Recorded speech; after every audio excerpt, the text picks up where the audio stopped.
Graça e paz, igreja, amém? Vocês estão animados? Vocês estão acordados? Glória a Deus. Aleluia. Dá uns gritos aqui pra gente dar uma acordada, amém? Esse tempo borocochô, dá uma desanimada, né? Tá repreendido. Meu pai, cadê o sol? Nós vamos dar continuidade à nossa palavra, né? Lembrando que desde o culto de primícias nós estamos falando sobre um tempo favorável, amém? Que era uma única pregação que nós dividimos ao longo do mês, porque senão a gente não ia acabar nunca. Era um tema bem vasto, para que a gente possa entender o tempo que está sobre a igreja, amém? Então, como nós já sabemos, o tema é o tempo favorável pelo Espírito para uma maior medida de Cristo, amém? E como é uma única palavra, né? Então nós damos continuidade, né? O embasamento bíblico é o mesmo, o fundamento é o mesmo. E nós terminamos no culto passado falando lá em 2 Pedro 3,18, que nós precisamos ficar atentos e não nos distrair com os acontecimentos, não nos distrair, né, com as coisas más, não se distrair com nenhuma circunstância, mas precisamos ficar atentos para continuar crescendo na graça e no conhecimento do nosso Senhor Jesus Cristo, amém? Por quê? Porque é um tempo de luz, amém? Nós temos que crer que é um tempo de luz, é um tempo de verdade, é um tempo de vida sobre a igreja, é um tempo de vê-lo, né, pelo Espírito de uma forma mais nítida. É o tempo de nós nos voltarmos ao Senhor para edificar a partir da sua mente.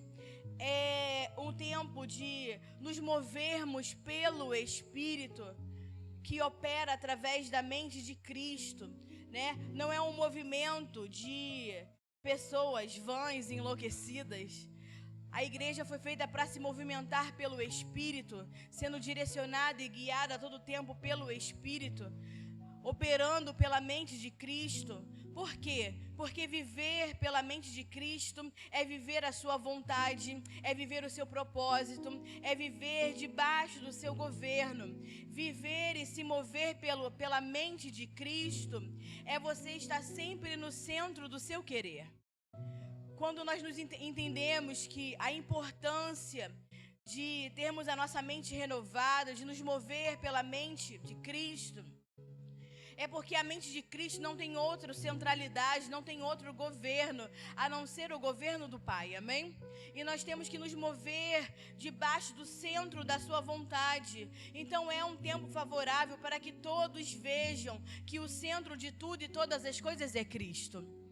E a responsabilidade de fazer com que Cristo seja visto é da sua igreja, amém? É a nossa responsabilidade de operar pela mente de Cristo, porque tudo que nós operamos pela mente de Cristo tem um sentido eterno. Não tem um sentido temporal, não se desgasta. E por que é um tempo favorável pelo Espírito? Então vamos lá abrir em 1 Coríntios 2, só para a gente iniciar e orar. 1 Coríntios 2, vou ler a partir do versículo 9 dessa vez. 1 Coríntios 2, 9.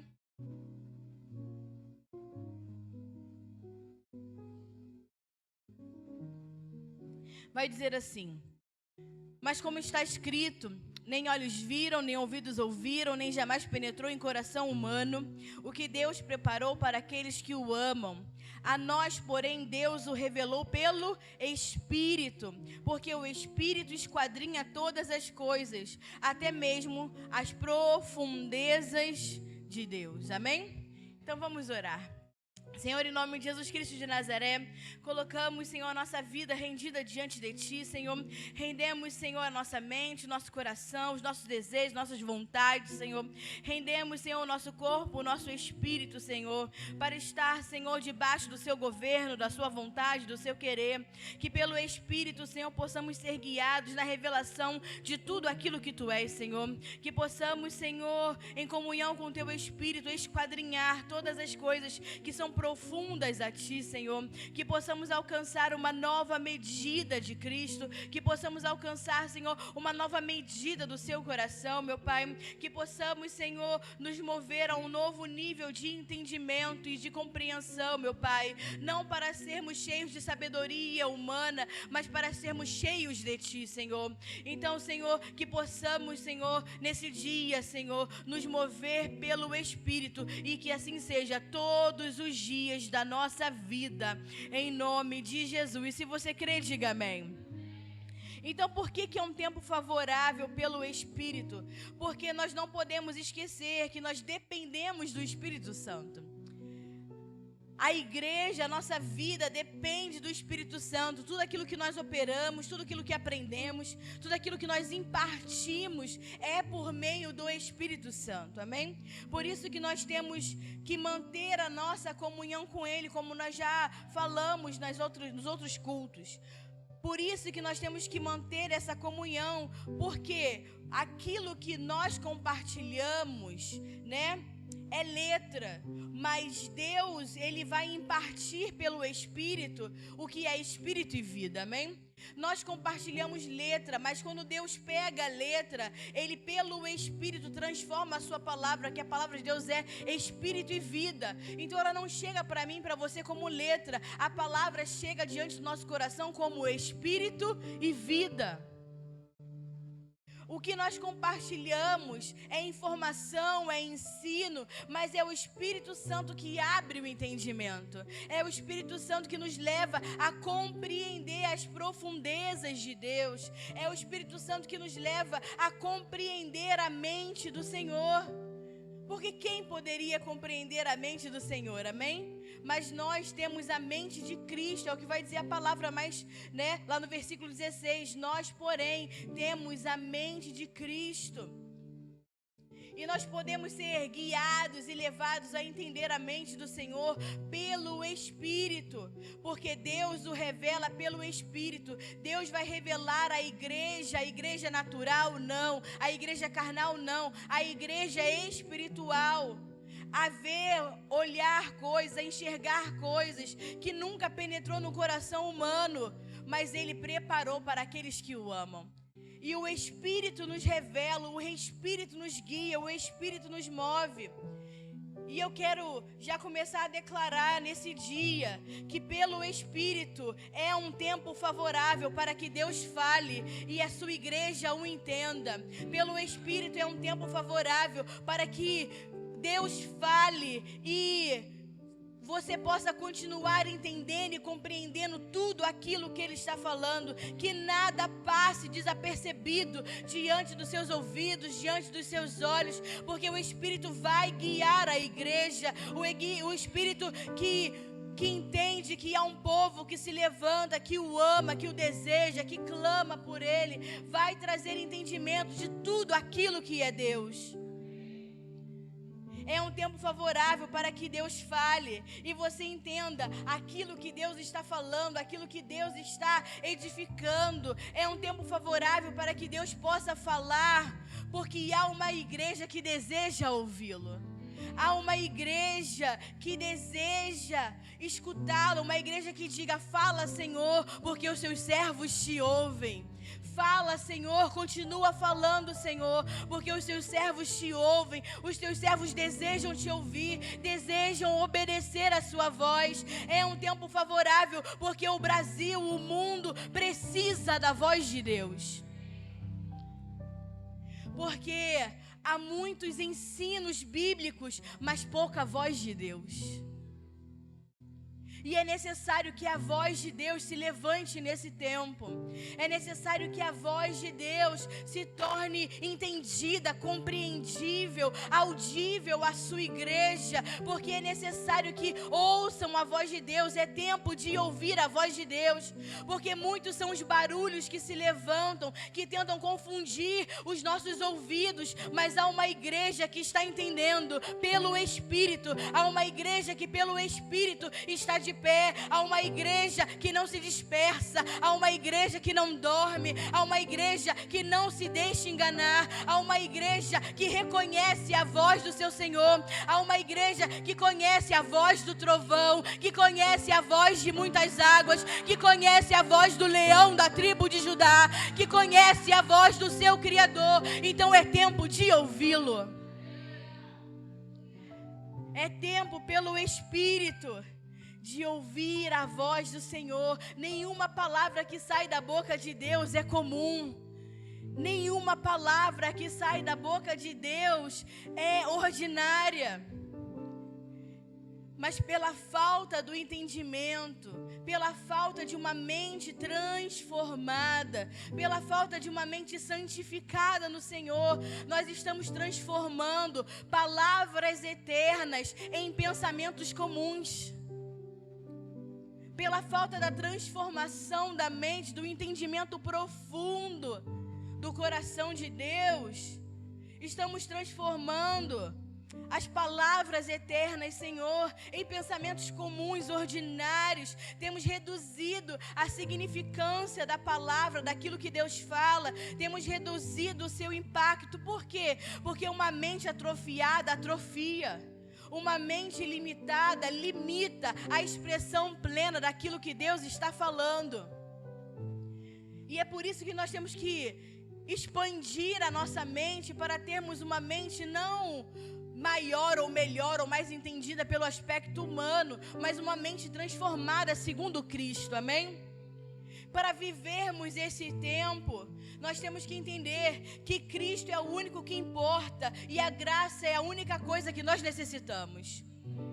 Cristo é o único que importa e a graça é tudo aquilo que nós precisamos. Essa afirmativa, ela pode parecer fácil de compreender, mas na verdade ela não é. Ela pode ser uma frase bonita que vocês vão ver na postagem em nome de Jesus, mas ela não é uma frase fácil de compreender. Por quê? Porque a nossa mente pensa e sempre está nos dizendo que nós precisamos de outras coisas. A nossa mente está sempre dizendo que nós precisamos de algo a mais. A nossa mente está sempre nos dizendo que falta algo em nós. Então é uma frase verdadeira, é uma frase bonita, que Cristo é o único que importa e a graça é a única coisa que nós necessitamos, mas a nossa mente humana, a mente carnal, a mente natural, vai sempre nos dizer que está faltando algo, vai sempre nos fazer sentir que falta alguma coisa. Mas quando Deus pensou no homem, Ele não lhe deu muitas coisas. A única coisa que Deus deu ao homem foi o seu Filho, porque no Filho, em Cristo, está todas as coisas. Então essa é a realidade que nós temos que viver. Nós de fato não precisamos de muita coisa, nós precisamos de Cristo. Porque em Cristo nós temos tudo que precisamos. Então é um tempo favorável para a igreja. Por quê, pastora? Porque o favor de Deus está sobre nós. A graça do Senhor nos encontrou. O seu favor está sobre nós. O Filho nos foi dado, amém? Então é um tempo favorável para a igreja, porque nós temos algo de mais precioso, que é Cristo Jesus. E todas as coisas que estão em Cristo são eternamente novas. Todas as coisas que estão em Cristo é novo, ou seja, não perece, não envelhece, não deteriora com o tempo. Tudo se mantém firme em Cristo, tudo se mantém constante em Cristo, tudo se mantém constantemente novo. E essa é a qualidade de vida e da natureza que Ele nos deu em Cristo. Uma qualidade de vida nova. Qual é a qualidade de vida que o Senhor nos deu? Nova.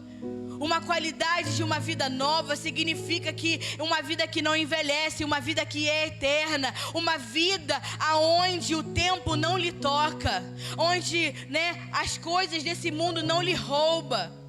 Então há uma qualidade de vida da natureza que Deus nos deu que se chama nova.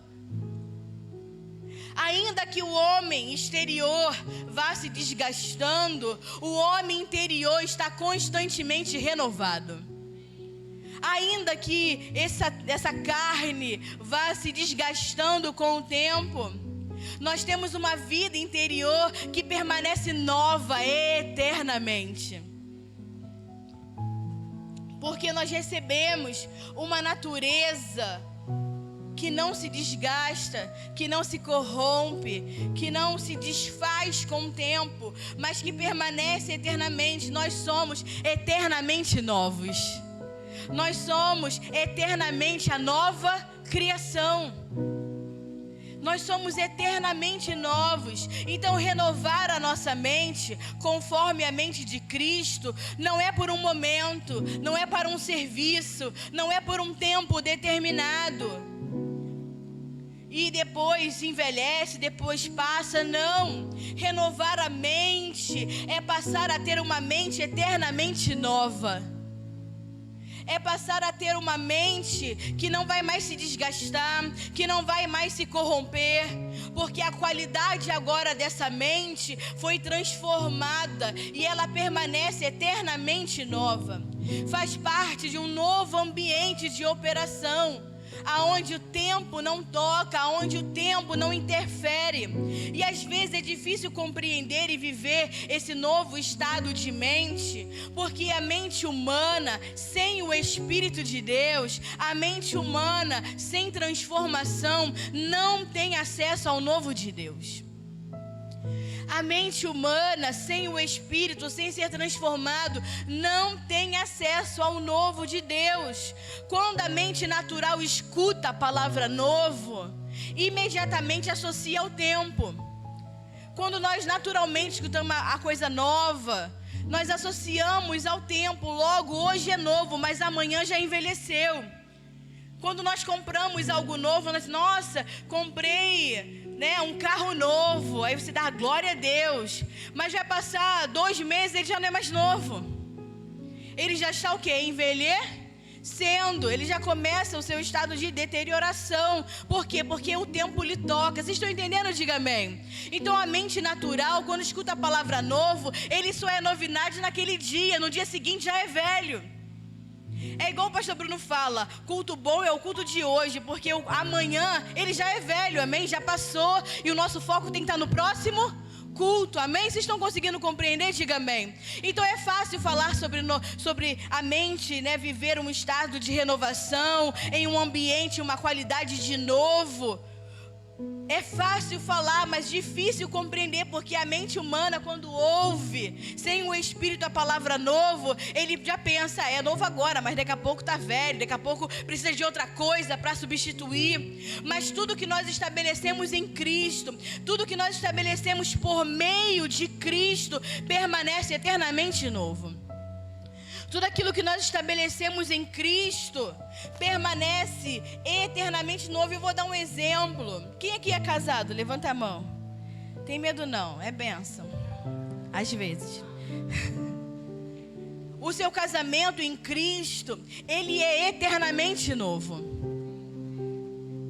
Ou nós vamos viver com um velho pensamento que se desgasta, que precisa constantemente ser reparado, que precisa constantemente ser renovado. Ou nós pegamos o nosso casamento e estabelecemos ele no novo, que é Cristo. Mas se você não estabelece seu casamento no novo, que é Cristo, o casamento que não é estabelecido no novo, um casamento que não é governado por Cristo, ele precisa de constantes reparos. Ele precisa de constantes cuidados. Ele precisa de constantes reparações para quê? Para que não envelheça. Então um casamento fora do fundamento Cristo, um casamento fora do novo que é Cristo, um casamento que não é governado por Cristo, é um casamento fundamentado na estética, mas não naquilo que é eterno. Porque é um casamento que constantemente precisa de ajuste, de reparos, né? De ânimo, de incentivos, para que ele consiga se manter com o tempo. Mas um casamento que está em Cristo, ele é constantemente renovado. Ele não precisa voltar ao primeiro amor, porque ele vai viver em um contínuo, presente e eterno primeiro amor. Porque um casamento estabelecido em Cristo, ele é eternamente novo. E eu dei o exemplo do casamento, mas em tudo que você faz na sua vida, os seus relacionamentos, as suas amizades, a sua família, se você a edifica em Cristo, no novo, ele vai se manter continuamente presente, eterno, dentro e pautado nesse primeiro amor. Mas se não está em Cristo, vai precisar de ajustes, de reparos, de ideias mirabolantes, para que ele consiga não se deteriorar com o tempo, não se desgastar com o tempo. E é por isso que muito casamento se desgasta, porque o fundamento não é o novo de Cristo. Porque dentro desse novo ambiente de qualidade que se chama novo, é uma constante renovação, é uma constante vida que flui. Então entenda, não se trata do que o Senhor precise ajudar, né, o seu casamento. Deus não precisa ajudar o meu casamento, nem o seu casamento. Ele tem que governar o nosso casamento. O nosso casamento, a sua família, o seu filho, não precisa de ajuda. O que ele precisa é do governo de Cristo. O que ele precisa é estar estabelecido em um novo ambiente, onde uma qualidade de vida se chama novidade de vida. Tudo aquilo que o Senhor governa se mantém novo, e tudo aquilo que ele não governa envelhecerá. Tudo aquilo que o Senhor governa se mantém novo, e tudo aquilo que ele não governa envelhece, se desgasta com o tempo e se perde. E a mente natural não está programada para esse ambiente de qualidade eterna. A mente do homem, a mente natural, a mente sem transformação, sem o Espírito, não está programada para esse ambiente de qualidade eterna. A mente natural está programada para julgar tudo a partir do tempo. A mente natural está preparada para julgar tudo a partir do temporal. Tudo que nós julgamos a partir da mente humana, sem a transformação em Cristo, né, sem o Espírito, fica no marco do tempo. 1 Coríntios 15.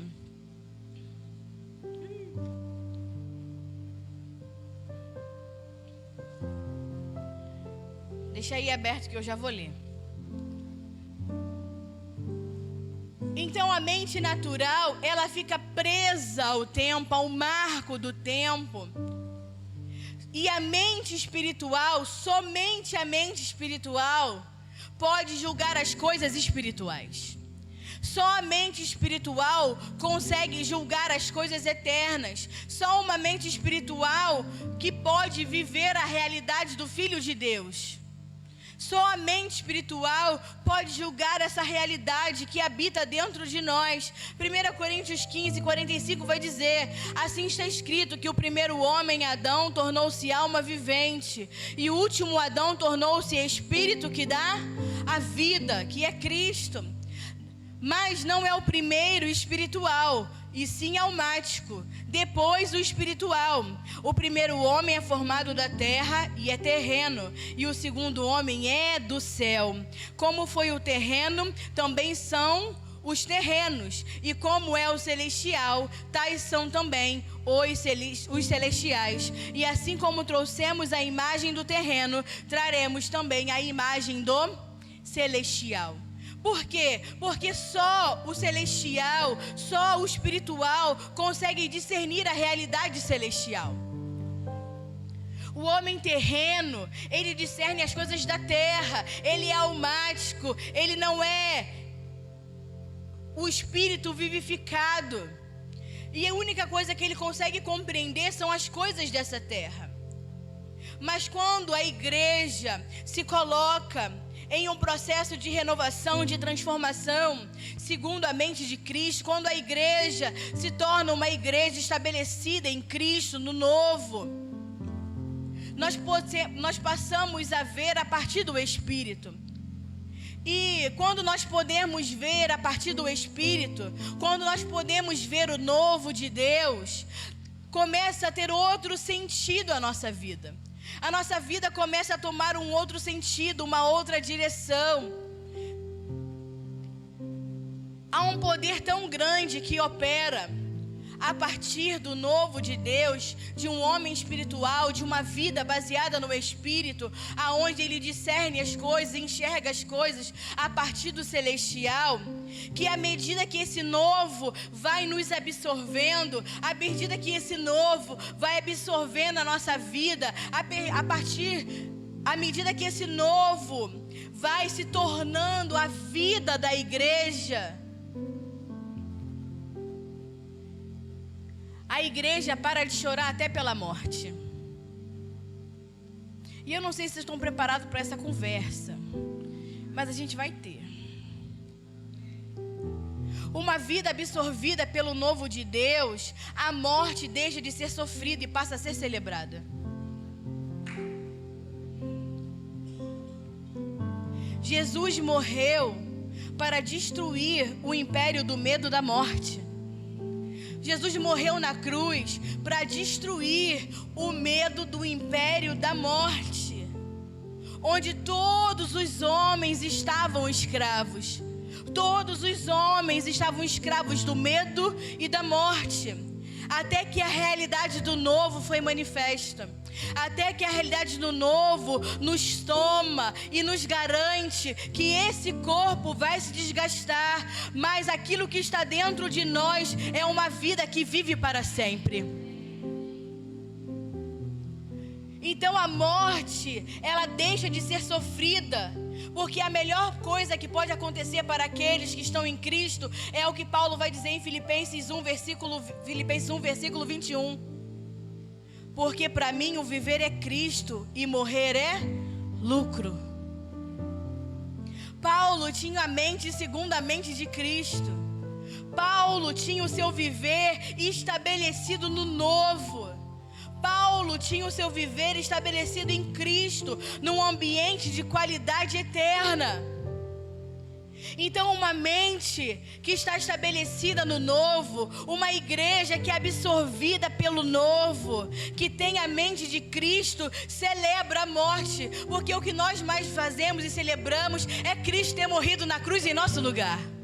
E por que você celebra a morte de Cristo e não celebra a morte daqueles que morrem em Cristo Jesus? Porque você não pode celebrar a morte de um ente querido que morreu em Cristo, se você celebra a morte de Jesus. A sua fé, ela precisa estar verdadeiramente enraizada no novo. O novo não pode servir para circunstâncias. Ou você vive no novo, ou você vive no velho. Ou você vive nesse ambiente de qualidade eterna, com a sua mente transformada em Cristo, ou você vai só petiscar do novo, mas vive do velho constantemente. Ai, pastor, mas esse negócio de morte, o viver é Cristo e o morrer é lucro. Se você está em Cristo, o morrer é lucro. Mas sabe por que você sofre quando alguém morre? Você não sofre porque você, ai que triste, ele morreu. A maioria das pessoas sofrem quando um parente morre por conta da culpa da desonra que praticaram enquanto vida. A culpa da desonra enquanto praticaram enquanto vida faz você sofrer quando alguém morre, porque o que você deveria ter feito em vida você não fez. E aí você sofre com a dor da perda de alguém porque você é egoísta. Porque você não entendeu que em Cristo morrer é lucro. Então a morte vem com um sentimento de dívida. E você pensa assim: eu poderia ter feito mais. Eu poderia ter falado tal coisa. Eu poderia ter feito tal coisa. E isso se chama dívida. Isso se chama culpa de desonra. Então honre em vida, para que você possa se despedir em alegria das pessoas. Isso é ter uma mente de Cristo, aonde eu honro em vida, para poder me despedir em alegria. Porque a melhor coisa para quem recebeu a Cristo é que agora ele tem uma nova vida, uma vida eterna, uma vida indestrutível. Eu sou a ressurreição e a vida. Aquele que crê em mim, ainda que morra, viverá. Essa é a verdade de uma mente que está transformada. Essa é a verdade estabelecida para aqueles que têm uma mente transformada, que entende que Ele é a ressurreição e a vida. E ainda que eu morra, eu viverei. Por quê? Porque Ele me ressuscitou. Porque eu tenho uma vida eterna. Esse corpo se desgasta, esse corpo é temporal, mas eu recebi uma vida que está fundamentada num ambiente novo, no qual ele é eterno, indestrutível, no qual o tempo não toca, a traça não corrói. E é tempo de conhecer a realidade daquele que opera dentro de nós. É tempo de conhecer a realidade do novo que está em nós. Porque você não pode dizer que é nova criação e ficar chorando pelos cantos, pela falta de alguém. É tempo favorável de viver o novo. É o tempo favorável de conhecer o novo. É o tempo favorável de operar pelo novo. Ainda que o homem exterior se desgaste, o homem interior não se desgasta. Ele é eternamente novo.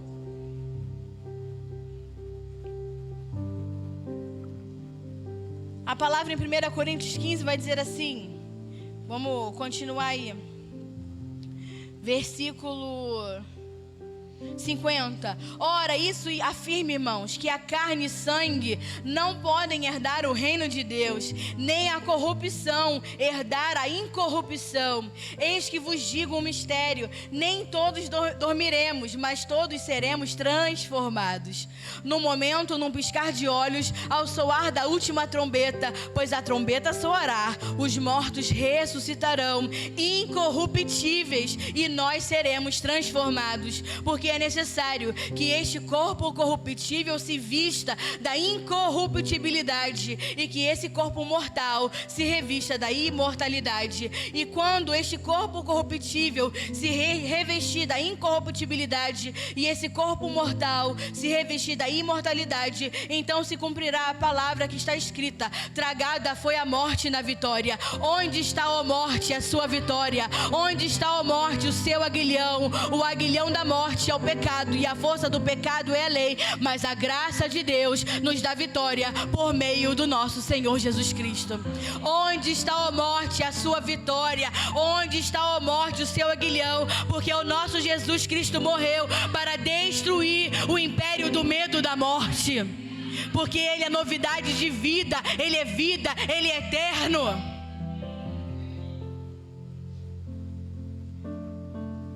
Então vamos lá em Gálatas 6.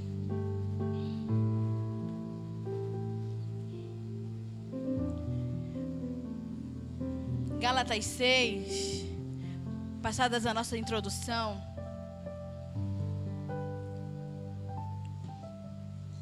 Gálatas 6, versículo 14. Mas longe esteja de mim gloriar-me, a não ser na cruz do nosso Senhor Jesus Cristo, por quem o mundo está crucificado para mim e eu para o mundo. Pois nem a circuncisão é alguma coisa, nem a incircuncisão, mas o que importa é ser uma nova criação. E a todos quanto andarem por essa regra, paz e misericórdia seja sobre eles, a saber, sobre o Israel de Deus. Amém? Então Paulo vai começar a falar a respeito da crucificação. Ele vai falar: longe de mim seja me gloriar-me, a não ser pela cruz do nosso Senhor Jesus Cristo, a quem o mundo está crucificado para mim. Então Paulo começa a mostrar que agora ele não vive antes da cruz, amém? Ele agora, como o mundo está crucificado para ele, quer dizer que ele morreu naquele momento, amém? Ele está morto para o mundo, ele está crucificado para o mundo. Paulo passou da cruz, amém? Ele está depois da cruz, porque antes da cruz, o homem ele é governado pela visão natural, amém? Antes da cruz, o homem não tem a mente renovada. Antes da cruz, o homem não pode viver pelo novo. Só tem como ser nova criação. Por quê? Porque ele passa pela cruz, porque ele já se encontra crucificado em uma nova vida, amém? Então depois da cruz, do outro lado da cruz, o homem ele é governado pelo Espírito. Depois da cruz, o homem, ele tem a mente renovada. Depois da cruz, ele está vivendo do novo. Então, depois da cruz, o homem é capaz de ver coisas que o homem que não é crucificado consegue ver. E ele vai dizer no versículo 14, né? O mundo para mim está crucificado e eu para o mundo. Porque aqueles que vivem crucificado para o mundo, vivem para Deus. Quem vive crucificado para o mundo são aqueles que vivem para Deus. Mas aqueles que amam o mundo vivem para si mesmo. Então ele está dizendo, eu não vivo para esse mundo. Eu não vivo para mim mesmo. Eu vivo para Deus. Então, melhor do que você falar sobre a crucificação, melhor do que cantar que você já está crucificado, melhor é viver. Paulo está nos ensinando a viver a vida de um crucificado. Porque quem vive a vida do crucificado, quem vive após a cruz, vê uma outra realidade. Enxerga uma outra realidade. Aquele que está crucificado para o mundo, que está crucificado para si mesmo, vê uma realidade cuja mente natural não consegue ver. Desfruta de uma realidade que a mente natural não consegue desfrutar, porque a mente natural não vive o novo de Deus.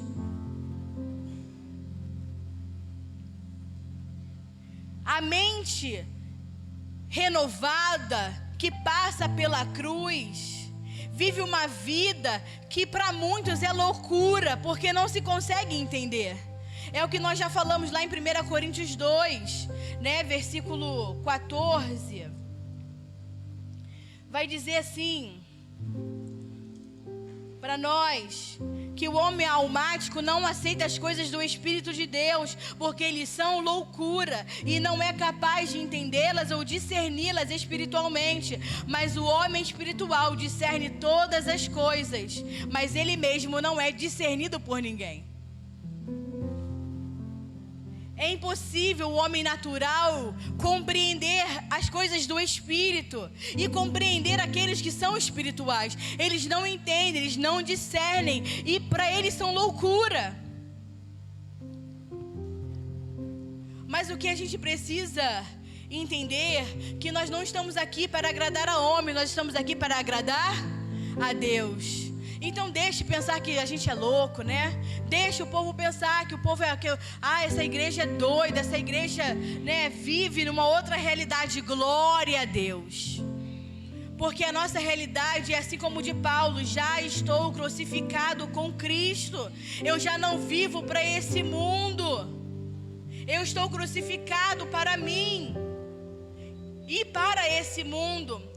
Mas um evangelho mal apresentado, um evangelho mal disseminado, um evangelho, né, que ele não é bem apresentado, ele vai dizer que Deus quer te ajudar. Um evangelho mal apresentado vai te dizer que Deus quer ajudar a sua vida, mas o evangelho bem apresentado vai dizer que Deus quer te matar.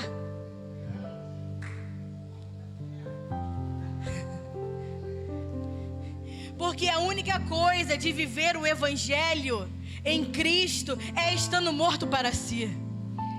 A única forma de viver o evangelho é estando morto. O verdadeiro batismo é o batismo na sua morte. É o que diz lá em Romanos 6. que nós com Ele morremos e com Ele viveremos. Se com Ele morremos, com Ele viveremos. É o mesmo que diz lá em 2 Timóteo 2,11. Se com Ele morremos, com Ele viveremos. Então o verdadeiro batismo é o batismo de morte, onde você vai declarar que já estou crucificado com Cristo. Agora não vivo mais eu, mas Cristo vive em mim. E por que Deus quer que você morra? Porque Ele tem uma proposta melhor. Lá em Isaías 55 vai dizer que maiores e melhores são os seus pensamentos, maiores e melhores são os seus caminhos. Então Ele tem uma proposta melhor para que a gente possa andar em uma outra realidade. Ele quer que você morra porque Ele tem algo melhor para a sua vida. Por quê? Porque os nossos pensamentos determinam o nosso caminho. Os nossos pensamentos determinam o nosso caminho. E se o seu pensamento vem de baixo, o caminho é baixo. Mas se os pensamentos são do alto, os caminhos são do alto. Isso é viver verdadeiramente a mente de Cristo, aonde eu entendo que Ele tem uma proposta melhor, que não interessa os meus pensamentos, que não interessa os meus caminhos, porque maiores são os pensamentos dEle, e um pensamento certo me leva a um caminho certo. Então, se o meu pensamento são melhores com Cristo, os meus caminhos também serão melhores com Ele. Isso é viver desde a mente de Cristo. Ainda que a figueira não floresça, que não haja fruto na vide, querido, nada vai me abalar. Eu permaneço olhando para o alto, porque os meus caminhos são do alto, os pensamentos são do alto.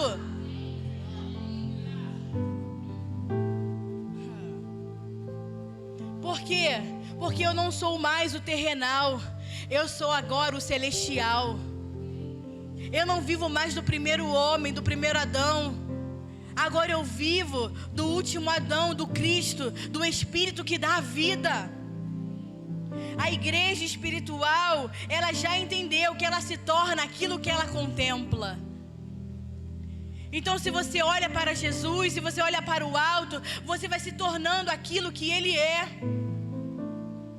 Porque a pior desgraça do homem não é o diabo. A pior desgraça do homem é o diabo que tem dentro do homem, que se chama orgulho e vaidade.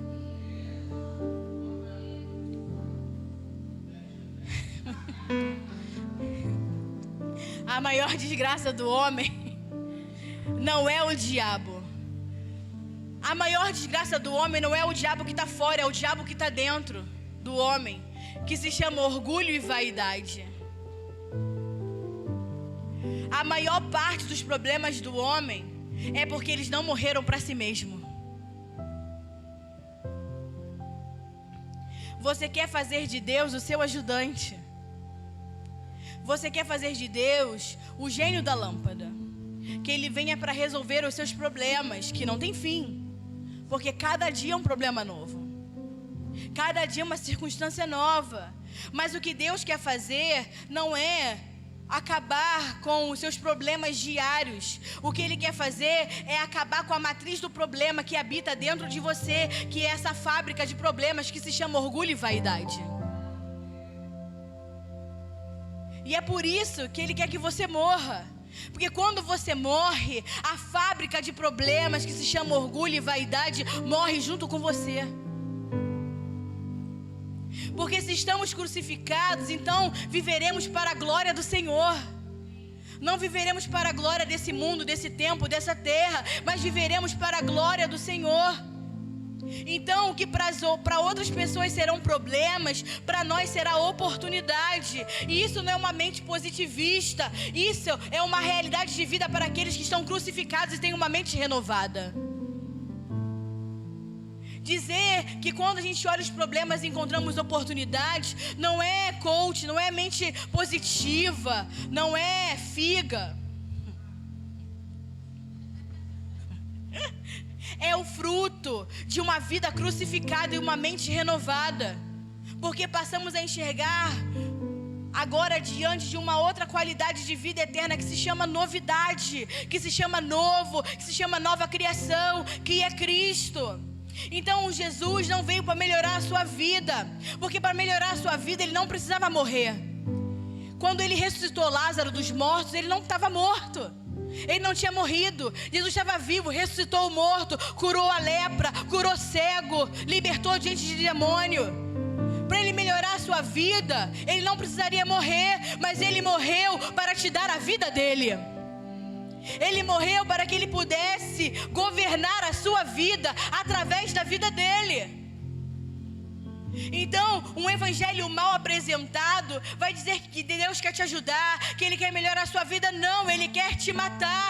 Ele quer matar o diabo que habita dentro de você. Porque o diabo que está fora, querido, já está vencido. Porque a palavra vai dizer que ele venceu todo o principado, toda a potestade, toda a hoste maligna.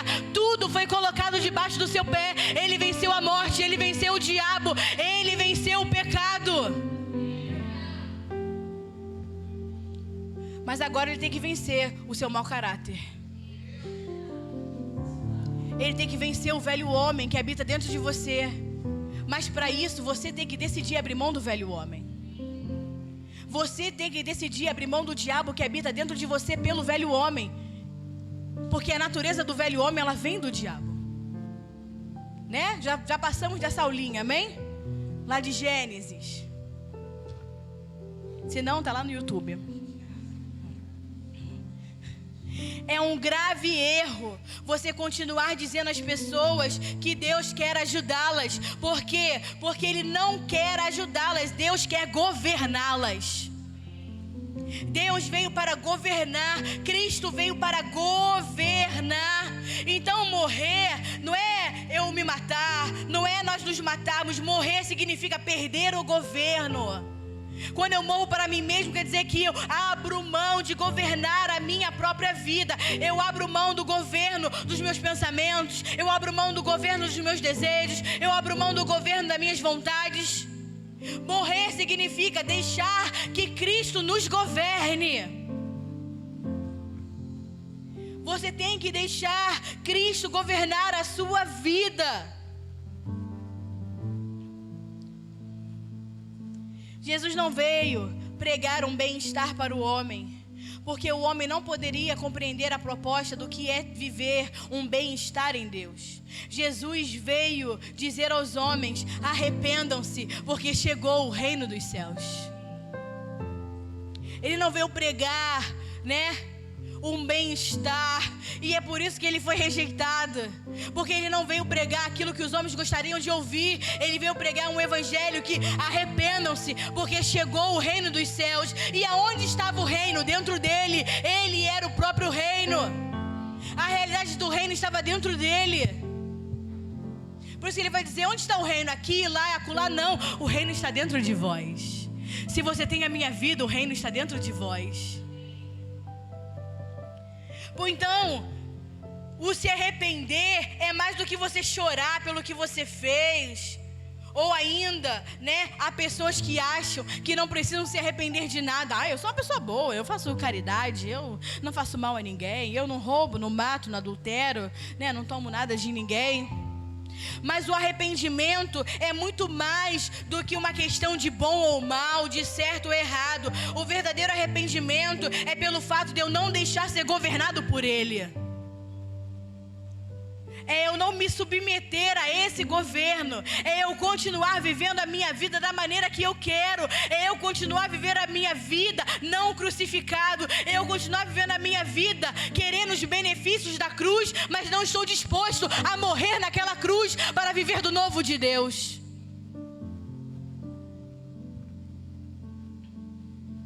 Temos que nos arrepender, porque não nos permitimos ser governados por Ele. E o seu governo é bom, agradável e perfeito. Como assim, pastor? O texto quer dizer que a sua vontade é boa, agradável e perfeita, mas a sua vontade está estabelecida no seu governo. Não tem como você fazer a vontade de Deus se não estiver submetido ao seu governo. Então o seu governo é bom, agradável e perfeito. Para compreender a sua vontade, eu tenho que estar debaixo do seu governo. Só aqueles que têm a mente de Cristo vivem um ambiente de governo. Para quem tem a mente de Cristo, quem tem a mente transformada e renovada a uma mente de Cristo, são pessoas que têm uma mente de governo, capaz de saber qual é a boa, agradável e perfeita vontade do Pai. Só quem tem uma mente de Cristo, que é uma mente de governo, é capaz de cumprir a vontade do Pai, é capaz de expressar a vontade do Pai. Então o que Jesus veio propor, e que foi a maior batalha dos seus dias enquanto andou sobre a terra, era trazer uma nova realidade para eles. O que Jesus veio propor é trazer uma nova realidade. Mas eles não entendiam, porque o que eles queriam de Jesus é que Jesus melhorasse a vida deles. Eles queriam a cura, eles queriam a libertação, eles queriam os sinais. Eles queriam que Jesus melhorasse a própria vida que eles já tinham. Mas a realidade do Senhor é muito maior e melhor do que nós imaginamos. Então Ele não veio, como Ele não veio para melhorar a vida de ninguém, Ele veio trazer uma nova realidade. Essa nova realidade foi rejeitada. A realidade do novo opera acima de qualquer realidade humana. A igreja foi estabelecida em Cristo pelo poder da ressurreição para operar pela realidade do novo, não para operar na realidade dessa terra. E olha o que Paulo vai falar em Gálatas 6, no versículo 15. Porque nem a circuncisão é alguma coisa, e nem a incircuncisão. Então olha o que Paulo está dizendo, para dizer que é Paulo que está dizendo. Quer ser judeu ou quer ser gentio, não vale de nada. Ele está dizendo, nem a circuncisão é alguma coisa, nem a incircuncisão. Então quem é alguma coisa? Quem é bom? Ninguém, porque ninguém vale nada. O judeu não vale nada, o gentio não vale nada, o brasileiro não vale nada. Ninguém vale nada. Seja judeu, seja gentio, seja qual for a sua nacionalidade, não vale nada. Ser americano, brasileiro, europeu, não vale nada, não significa nada, porque a única coisa que vale para Deus é a nova criação. Pois nem a circuncisão é alguma coisa, nem a incircuncisão. O que importa é ser uma nova criação. É o que Paulo está dizendo no versículo 15. Deus tem planos para nova criação, estabelecida no novo pacto. Por isso que nós temos que nos despojar do velho homem, porque Deus não tem plano com nada que seja velho. Deus não tem nada, plano nenhum com quem não seja nova criação, porque não vale de nada. Ai, pastor, eu tenho orgulho de ser brasileiro. Não vale de nada. A nossa glória está em ser de Cristo. A glória do homem está em ser do Senhor, em ser nova criação, em nascer de novo. A glória do Senhor não está em ser da família A, B, C ou D. A glória da igreja está em ser de Cristo. Porque não há glória em ser gentio. Ah, não, os judeus se ferraram, fechou para eles a oportunidade, abriu para os gentios. Oh, graça poderosa, gentios poderosos. Não, se você não nascer de novo, não vale de nada. Se não for nova criação, não vale de nada. Se a igreja não nasce de novo e não vive desse ambiente de qualidade eterna que se chama novo, não vale de nada. Não significa nada para Deus. Porque o que importa para Ele é a nova criação. Então, é um tempo favorável pelo Espírito para nos dedicar a conhecer a nova criação, para viver o novo. É um tempo favorável para que nós nos despojemos do nosso orgulho, da nossa vaidade, do velho homem. É tempo de se encher somente de Cristo. Porque se alguma coisa temos que nos gloriar, é da cruz de Cristo.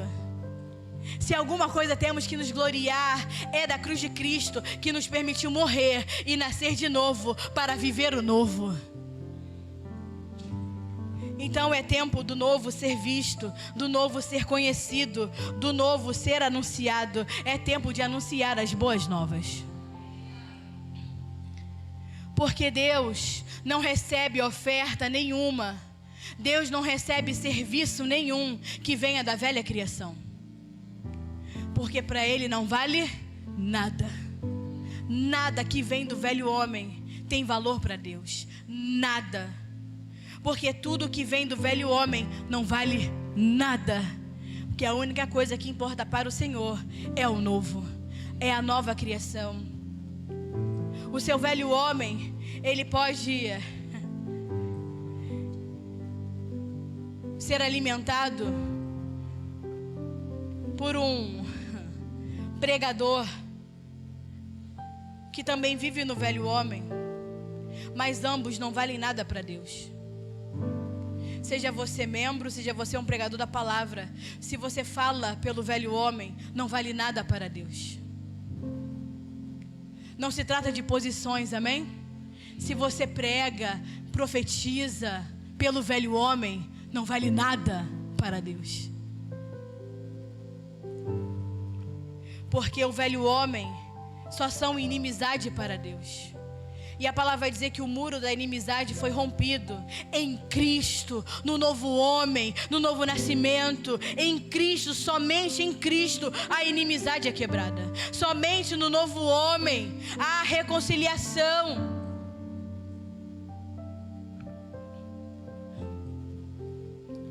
E como eu dei o exemplo do casamento, vou continuar dando. Olha o que acontece. O homem, no velho homem, se casa com a mulher no velho homem.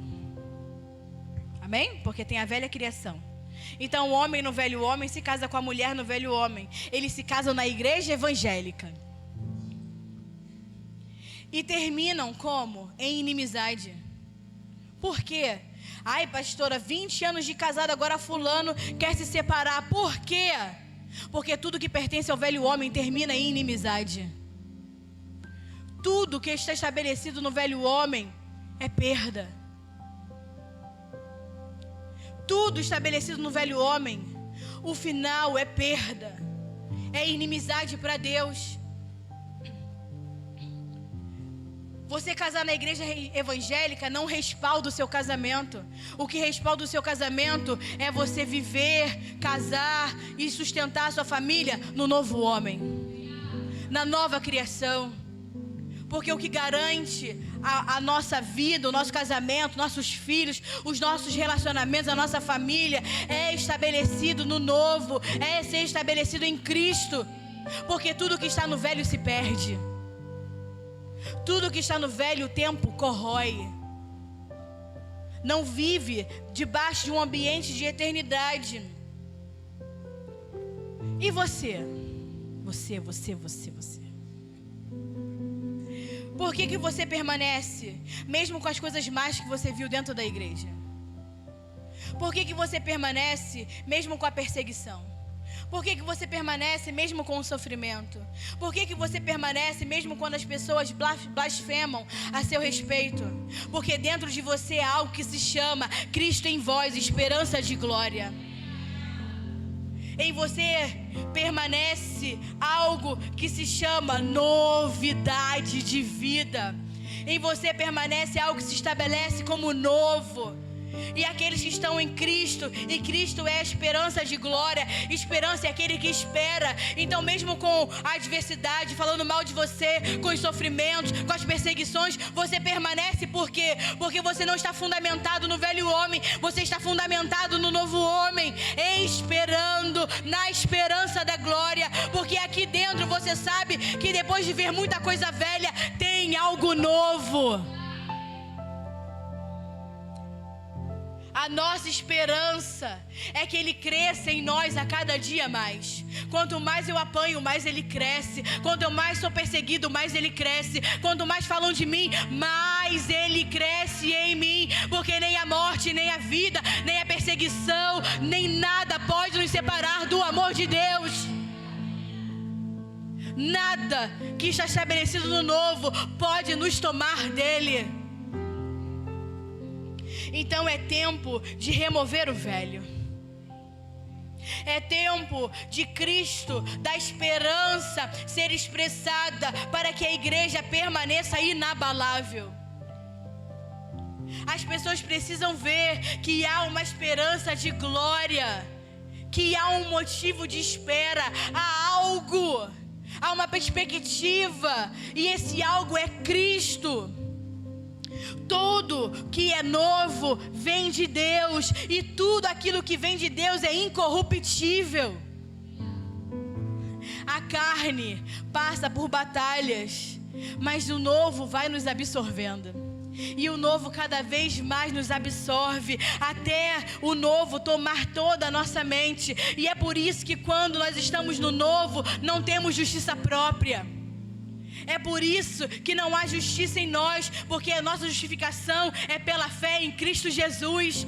Eu não preciso abrir a minha boca, Ele é meu advogado, Ele é meu justo juiz, porque eu não preciso abrir a minha boca, porque eu já estou morta para mim mesmo.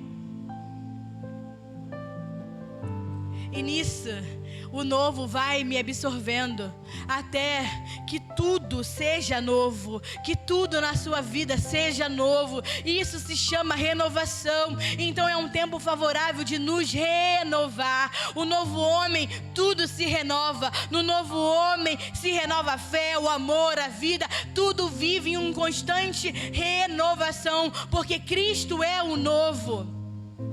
Mas aquilo que está no velho homem, tudo se dá a perder.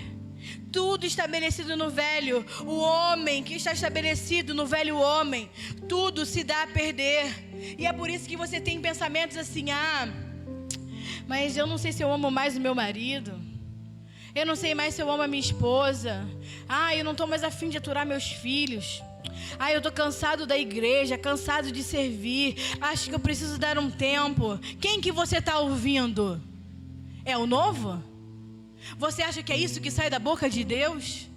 Você acha que esses pensamentos, eu vou orar para saber se eu tenho que deixar a igreja? Ora não, querida, porque o máximo que você vai ouvir é a voz do diabo disfarçado de luz.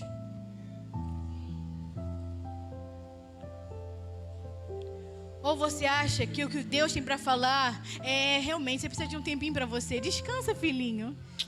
Vai lá, divorcia da sua mulher mesmo, vai lá, vai. Tem várias outras aí. Quem você está ouvindo? O velho homem. Isso é a voz do velho homem. E nós temos que ficar atentos se aquilo que está acontecendo na nossa vida são circunstâncias ou é uma natureza que está te governando.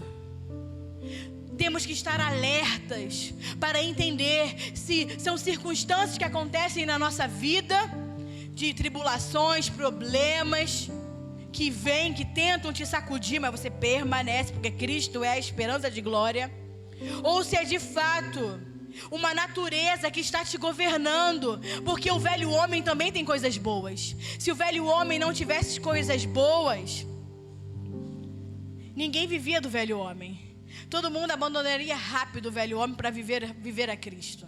Ninguém ia gostar de viver por esse mundo. Ninguém ia querer viver das paixões, dos desejos desse mundo. Porque se viver para o velho homem fosse ruim, nem Adão tinha caído. Nem Adão tinha experimentado.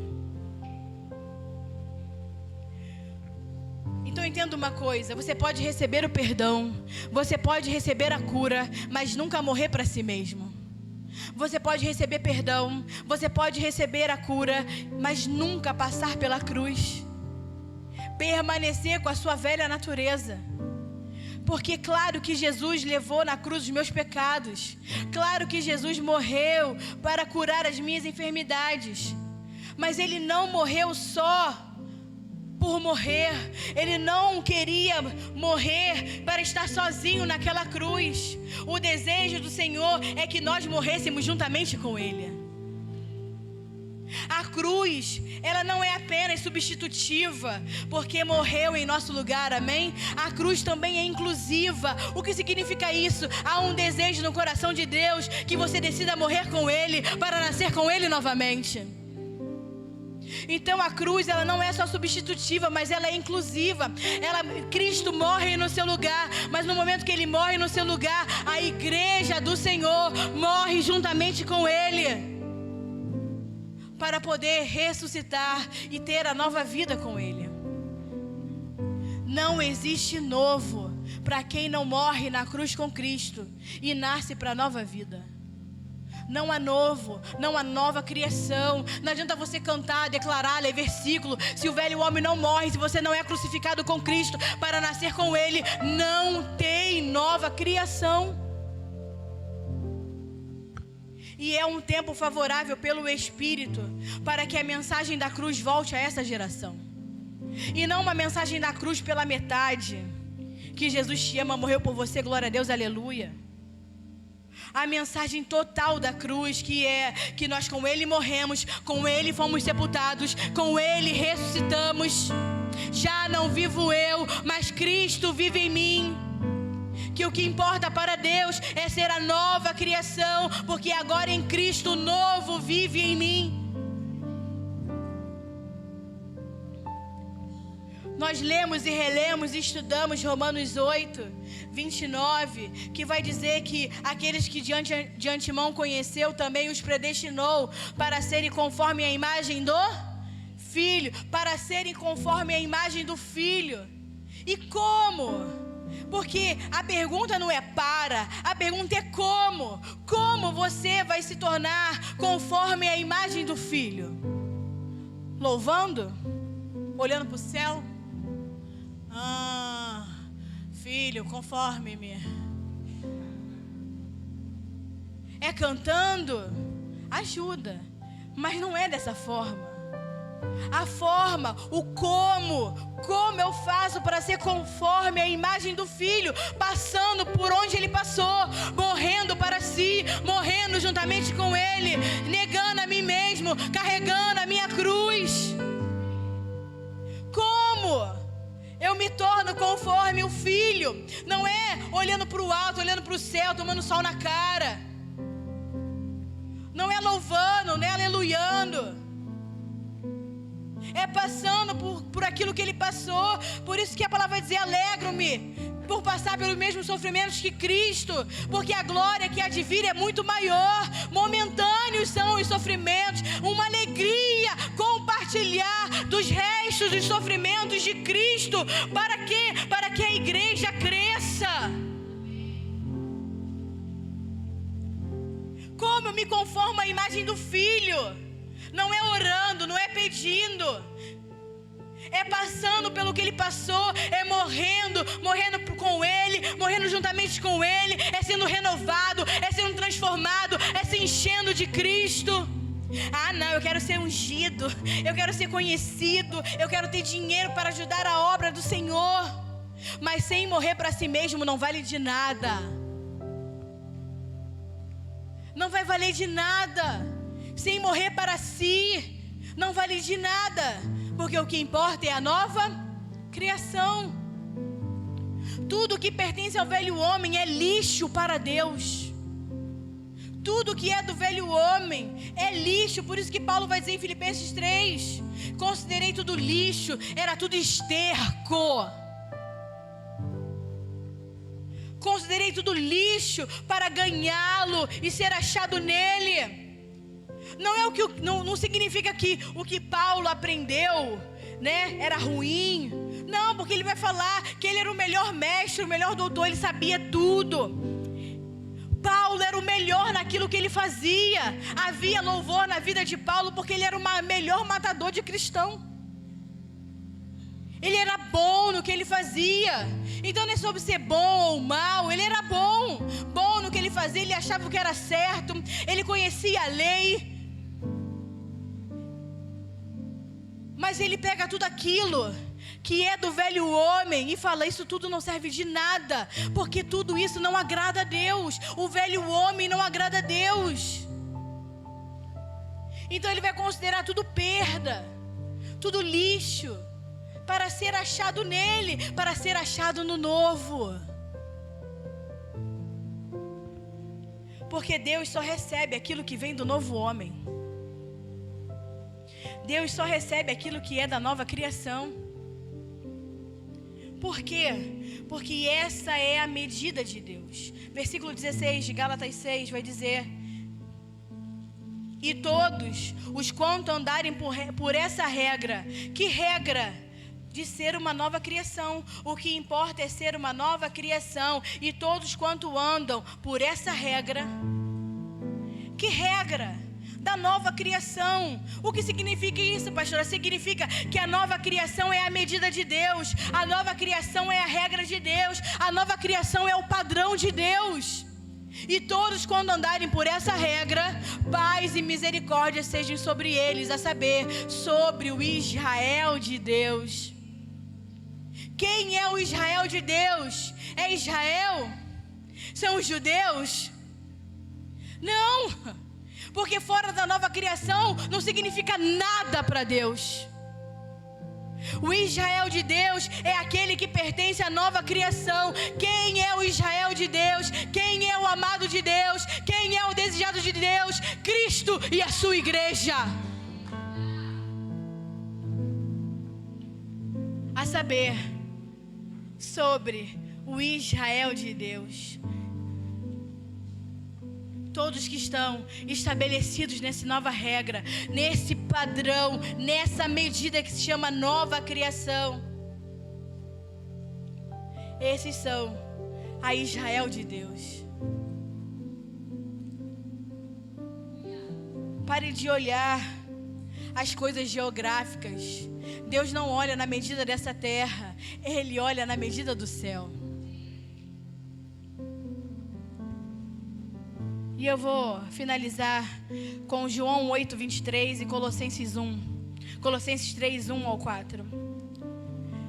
João 8:23 vai dizer assim: vós sois, Jesus vai falar para o povo, para os fariseus lá. Vós sois daqui de baixo, eu sou lá de cima.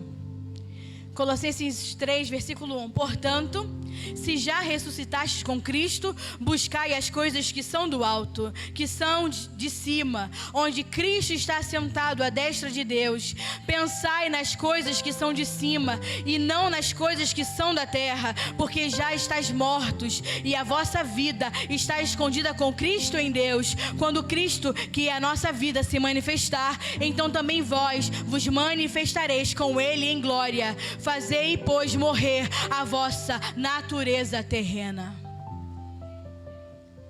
Porque Ele não é daqui de baixo. Eu sou lá de cima. E aqueles que ressuscitaram com Cristo, busque as coisas de cima, busque as coisas do alto. Fazei morrer a vossa natureza terrena, porque o homem natural, o céu não é para o homem, o céu é uma região geográfica, mas para o homem espiritual, o céu é uma natureza. Como eu já disse várias vezes, desiludi várias pessoas. Você não vai morar no céu. O céu não é uma região geográfica. Para os espirituais que entendem, o céu é Cristo. Ele é o ser celestial. Quem é espiritual, o céu é uma natureza. Quando eu morro para o terrenal, o celestial é vivificado. Quando eu morro para o carnal, o espiritual é manifestado. Quando eu morro para as coisas de baixo, eu vivo para as coisas que são do alto. Mas isso só compreende aqueles que abandonam a mente dessa terra, a mente natural, que faz morrer a natureza terrena. Então é um tempo favorável para os espirituais. É um tempo favorável para buscar as coisas do alto. É tempo de fazer morrer o terrenal, porque a única coisa que separa o celestial de ser visto e manifesto é você viver ainda como terrenal. A única coisa que separa o celestial ser visto através da igreja é que a igreja ainda é terrena. Ela ainda está presa às coisas dessa terra. Mas quando a igreja entender que ela nasceu do céu, que ela é celestial, que ela tem que viver pelo celestial, quando ela fizer morrer o terrenal, o celestial é visto. É um tempo favorável para morrer para si mesmo. É um tempo favorável para vivermos a realidade do céu, para vivermos a imagem do celestial. E a imagem do celestial é amor, é alegria, é paz, é longanimidade, é bondade, é integridade, é moral, é fidelidade, é mansidão, é domínio próprio. É tempo de viver o seu reino. É tempo de se colocar debaixo do seu governo. É tempo de viver a realidade do celestial agora. É tempo de viver o seu governo agora. É tempo de expressar o novo agora. Não é amanhã, não é depois, não é quando Jesus voltar, é agora. É o tempo de trazer a imagem do celestial agora. A criação aguarda a manifestação dos filhos de Deus. É agora. Porque se fosse para esperar Jesus voltar, a criação não estava clamando pelos filhos de Deus. A criação não estaria aguardando a manifestação dos filhos de Deus. Era só esperar Jesus voltar. O tempo favorável é agora, para Cristo ser tudo em todos. Não é depois. Quando Ele voltar, você não vai precisar mais se esforçar. Porque quem estiver pronto, está pronto. Quem não estiver pronto,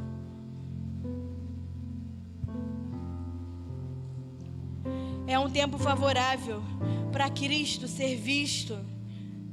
Porque o propósito de Deus é que todos nós nos conformemos à imagem do seu Filho. E que todas as coisas se reúnam debaixo dele. É tempo de manifestar o seu governo. É tempo dos celestiais se manifestar.